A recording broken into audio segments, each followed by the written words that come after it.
ہر شخص جب بھی فوڈ کا بزنس شروع کرنے جاتا ہے، چاہے وہ فوڈ کا ایک سٹال ہو، چاہے بڑے سے بڑا ریسٹورنٹ ہو، اس کے دل میں ہزاروں وسوسے اور خوف آتے ہیں کہ اگر نہ چلا تو کیا ہوگا، آخری جمع پونجی ہے یہ بھی ڈوب گئی تو کیا ہوگا، اگر لوکیشن مار دے گئی تو کیا ہوگا۔ اور یہ خوف بڑے سے بڑے بزنس مین کو بھی ہوتا ہے، لیکن دل کے کسی کونے میں بار بار آواز آتی ہے کہ اگر فلاپ ہو گیا تو کیا ہوگا۔ فرق صرف اتنا ہے کہ کچھ لوگ رسک لینے سے ڈرتے نہیں ہیں اور کچھ لوگ رسک لینے سے ڈرتے ہیں۔ اس ویڈیو کو اینڈ تک دیکھنے کے بعد میں گارنٹی سے کہتا ہوں کہ آپ کا 80% رسک اور خوف یہیں پہ ختم ہو جائے گا، اور رہا باقی 20% تو وہ آپ کے سیلف کانفیڈنس اور آپ کو خود پر کتنا یقین ہے یہ اس پہ ڈیپینڈ کرتا ہے۔ اگر میں آپ سے کہوں کہ رسک نام کی کوئی چیز دنیا میں ایگزسٹ ہی نہیں کرتی تو کیا آپ یقین کریں گے؟ اگر نہیں کریں گے تو اگلی بات سننے کے بعد ساری زندگی آپ رسک نام کے لفظ کو اپنی زندگی سے باہر نکال پھینکیں گے۔ فرض کریں آپ لاہور سے اسلام آباد اپنی گاڑی لے کر جا رہے ہیں اور آپ کو راستے کا کچھ علم نہیں ہے کہ کہاں جانا ہے، کدھر سے جانا ہے، کیسے جانا ہے، کہاں سٹے کرنا ہے، تو آپ کیا کریں گے؟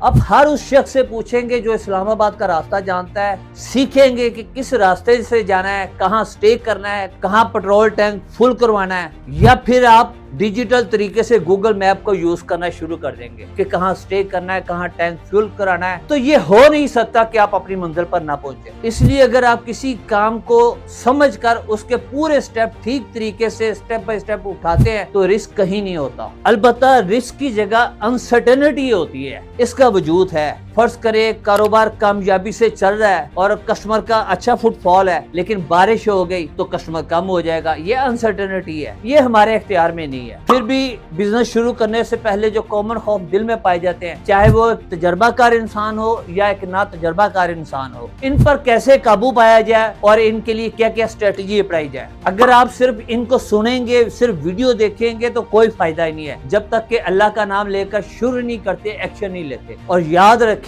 جو ڈر آپ کے دل میں ہے، جو ڈر آپ کی آنکھوں میں ہے، وہ ہونا چاہیے، کیونکہ ڈر ہی ہمیں سیکھنے پر مجبور کرتا ہے۔ اس لیے اپنے ڈر کو اپنی طاقت بنائیں۔ میں ہوں ساجد جاوا، CEO Java group of restaurant, اور آپ دیکھ رہے ہیں جاوا ریسٹورو گائیڈ۔ سب سے پہلا ایشو ہے فائنینشیل ایشوز کا۔ یہ ایک بہت کامن کوسچن ہے کہ میرے پاس ایک لمیٹڈ انویسٹمنٹ ہے، کیا میں فوڈ بزنس کر سکتا ہوں؟ مجھے کس طرح کا فوڈ سیٹ اپ کرنا چاہیے؟ مجھے یہ رسک لینا چاہیے یا نہیں لینا چاہیے؟ ارے بھائی کیوں نہیں کر سکتے آپ؟ سب سے پہلے اپنے اندر کی شرم کو ختم کریں کہ لوگ کیا کہیں گے۔ سب سے بڑا روگ کیا کہیں گے لوگ۔ چھوٹے لیول پہ کام شروع کریں، اور وہ بھی اپنی انویسٹمنٹ کا 80% سے کام شروع کرے، 20% سیو کر دیں۔ بزنس آئیڈیاز بہت سارے ہیں، یوٹیوب پر لاکھوں لوگ آپ کو بتا رہے ہیں کہ یہ بزنس کر لو، یہ بزنس کر لو، یہ بزنس کر لو، لیکن میں آپ کو بزنس آئیڈیاز نہیں بتانے لگا، میں آپ کو وہ خوف بتانے لگا ہوں جو آپ کو بزنس شروع کرنے سے پہلے آپ کے دل میں آتے ہیں، اور ان خوف پر کیسے قابو پایا جائے۔ سب سے پہلے تو اپنا ویژن کلیئر کریں۔ اگر آپ کا ویژن کلیئر اور دماغ میں ہر وقت گھومتا ہے تو پھر آپ کو ہر شخص میں ایک موقع نظر آئے گا۔ اگر آپ اپنے ارادے میں سچے ہیں تو قدرت آپ کے ارد گرد ہر اس انسان کو لے کر آئے گی جو آپ کے کام میں آپ کی مدد کر سکے۔ جیسے ایک نیوکلیس کے گرد الیکٹران گھومتے ہیں، ایسے ہی موقع آپ کے گرد گھومیں گے، آپ نے صرف پہچاننا ہے۔ اللہ فرماتا ہے قرآن پاک میں کہ انسان کو وہی کچھ ملتا ہے جس کی وہ کوشش کرتا ہے، جس کی وہ صحیح کرتا ہے۔ گھر میں نہ بیٹھے، جو آپ کام شروع کرنا چاہتے ہیں اس طرح کا جو بھی لوگ کام کر رہے ہیں ان سے ملیے۔ ہر وہ شخص جو آپ کے کام میں آپ کی مدد کر سکتا ہے اس سے تعلق بنائیے، اس کو ایز اے فرینڈ اپنے سرکل میں ایڈ کیجیے۔ ہر ایک سے اس کا تجربہ لے، سیکھے، سمجھے، سوال کرے۔ جیسے ایک بچہ سوال کرتا ہے، بچے کو کوئی شرم نہیں آتی کہ میں کیا سوال کر رہا ہوں، سامنے والا کیا سوچے گا، کہ اس کو تو کچھ نہیں پتا۔ ہمیں شرم آتی ہے سوال کرتے وقت، اپنی شرم کو دور کیجیے اور سوال کیجیے، چھوٹے سے چھوٹا سوال کیجیے، اپنے دماغ میں پیدا ہونے والا ہر وہ سوال کیجیے جو آپ کے کام آ سکے، اور پھر سارے دن میں آپ نے جو جو سیکھا ہے، جو جو سمجھا ہے، رات کو اس کو نوٹ کرے، اس سے پوائنٹ نکالیں کہ آج کیا کیا رہ گیا ہے، صبح یہ سیکھنا میں نے۔ اور یاد رکھیں، صرف کام کرنے کے لیے زیادہ دن نہیں لینے، زیادہ سوچے فیصلوں کو کمزور کرتی ہیں۔ صبح سے شام تک ورکنگ کریں، ان تعلقات کو استعمال کر کے اپنے سپلائرز تک پہنچے۔ میں آپ کو گارنٹی سے لکھ کر دیتا ہوں کہ آپ اس کام کو فیل نہیں ہونے دیں گے، کامیاب کر کے ہی چھوڑیں گے۔ اگر آپ 8 نہیں 12 نہیں 16 گھنٹے کام کرنے کو تیار ہے تو کامیابی آپ کا مقدر ہے۔ اس کے باوجود بھی اگر آپ کے کچھ ایشوز ہیں تو اس ویڈیو کی ڈسکرپشن میں ایک فارم ہے، ایک لنک ہے، اس کو پریس کرے, وہ فارم سبمٹ کرے. میں انشاءاللہ تعالی آپ کو پوری گائیڈ کروں گا. اگر آپ کے پاس لو انویسٹمنٹ ہے تو آپ کلاؤڈ کچن بزنس شروع کر سکتے ہیں, ہوم بیسڈ کچن شروع کر سکتے ہیں, چھوٹا سا باربیکیو سیٹ اپ لگا سکتے ہیں, چائنیز ڈھابا بنا سکتے ہیں, فاسٹ فوڈ کا ایک چھوٹا سا سیٹ اپ لگا سکتے ہیں. کام شروع کرنے سے پہلے پیپر ورک کریں, مہینے کا کیش فلو فور کاسٹ تیار کریں, یعنی کہ آئیڈیا تیار کریں کہ اتنا رینٹ ہوگا, اتنا الیکٹریسٹی بل ہوگا, اتنا سٹاف ہوگا, اتنا مارجن ہو سکتا ہے. یہ ساری چیزیں پہلے سے ایک پیپر پہ ورک جب آپ کریں گے تو آپ کو کلیئرٹی ہوتی جائے گی. اکثر لوگ مجھے کہتے ہیں کہ ساجد بھائی میرے پاس یہ لاسٹ انویسٹمنٹ ہے, لاسٹ اٹیمپٹ ہے, اگر یہ بھی فیل ہو گیا تو میرے پاس کچھ نہیں بچے گا, مجھے ڈر لگتا ہے, میں کیا کروں.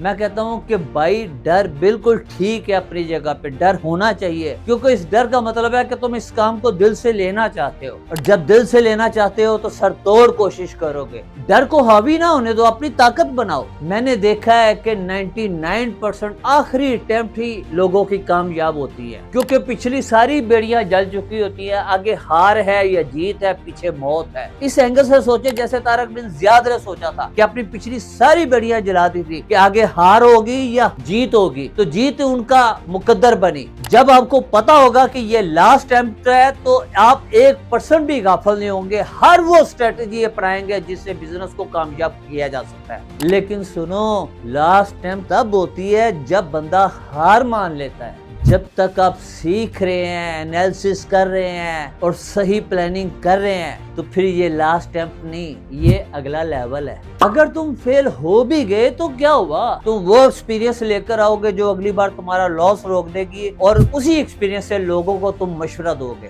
زندگی میں ہار سب کو ملتی ہے, کچھ لوگ اس کو ماسٹر کلاس بنا لیتے ہیں اور کچھ لوگ دل سے لگا لیتے ہیں. اس لیے میری گزارش ہے کہ اپنی لاسٹ اٹیمپٹ کو بیسٹ اٹیمپٹ بناؤ. یہ نہ سوچو کہ اگر فیل ہو گیا تو کیا ہوگا, یہ سوچو کہ اگر کامیاب ہو گیا تو زندگی بدل جائے گی. ایک خوف یہ بھی ہوتا ہے کہ میں ریسٹورنٹ کھولنے کا سوچ رہا ہوں, لیکن اگر غلط سٹاف مل گیا, لوگوں کو فوڈ پسند نہ آیا تو کیا ہوگا. سٹاف غلط مل گیا تو کیا ہوا. آپ سسٹم بنائیے, آپ ایک ایسے مالک بنیے جو اپنے سٹاف کو ڈائریکشن دیتا ہو.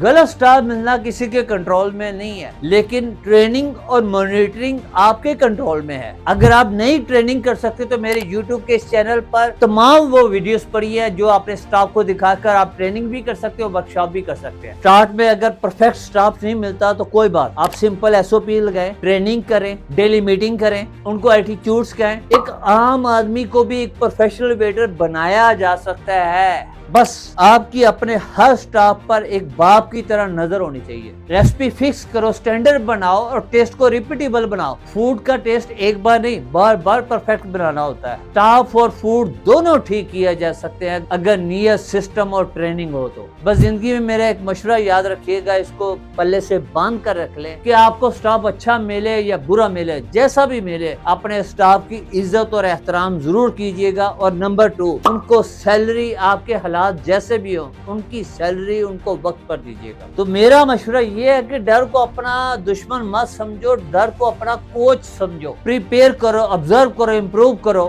پھر دیکھنا یہی سٹیپ آپ کو ایک برانڈ بنائے گا. کچھ لوگوں کے دل میں یہ خوف ہوتا ہے کہ اگر ہم نے لوکیشن غلط چوز کر لی تو کیا ہوگا. واقعی یہ بات ٹھیک ہے, لوکیشن ایک ایسا فیصلہ ہے جہاں پر بڑے بڑے ریسٹورنٹ فلاپ ہو جاتے ہیں, اور اچھی لوکیشن پر چھوٹے چھوٹے سٹالز بھی مہینے کا لاکھوں کما رہے ہوتے ہیں. اکثر لوگ یہ غلطی کرتے ہیں کہ جہاں بینر لگا ہوتا ہے کرایہ کے لیے خالی ہے, یا جس کا رینٹ کم ہوتا ہے, یا جو گھر کے نزدیک ہوتی ہے, اسی جگہ کو ایز اے لوکیشن چوز کر لیتے ہیں. دیکھیں, آپ نے بزنس لانگ ٹائم کے لیے کرنا ہے اور لوکیشن ایک بار ہی چوز کرنی ہے, اس لیے لوکیشن چوز کرنے سے پہلے کچھ دن اچھے طریقے سے ورکنگ کر لیں. اگر کوئی جگہ آپ کو مل رہی ہے, آپ کو پسند ہے, تو اس کے 2 کلومیٹر ریڈیس میں دیکھیں کہ وہاں کے لوگوں کا مزاج کیسا ہے, ان کا ٹیسٹ کیسا ڈیولپ ہے, وہاں پہ کسٹمر کا فٹ بال کیسا ہے, کون سی ڈش زیادہ پسند کی جا رہی ہے, پرائس رینج وہاں پہ کیا ہے. یہ ساری باتیں خود سے اپنی عقل کو لڑا کر دیکھیں کہ یہ جگہ سوٹ کرتی ہے یا نہیں کرتی. پھر اپنے ایریا میں کچھ ریسٹورنٹ پر جائیں اور دیکھیں کہ وہ ایسا کیا نہیں کر رہے جو آپ بہتر کر سکتے ہیں, ان کا گیپ ڈھونڈیں. بس میرے دوستوں, میری آپ سے ریکویسٹ اتنی ہے کہ بغیر ورکنگ کیے, بغیر سیکھے, بغیر سمجھے سیدھا جمپ نہ کریں. صحیح لوکیشن, صحیح پروڈکٹ, صحیح سروس, صحیح پبلسٹی, صحیح مینیو ڈیزائننگ, یہ 5 چیزیں آپ کی غلط لوکیشن کو بھی آپ کی اچھی لوکیشن میں کنورٹ کر سکتی ہیں. اگلی ویڈیو تک دیکھتے رہیے. اللہ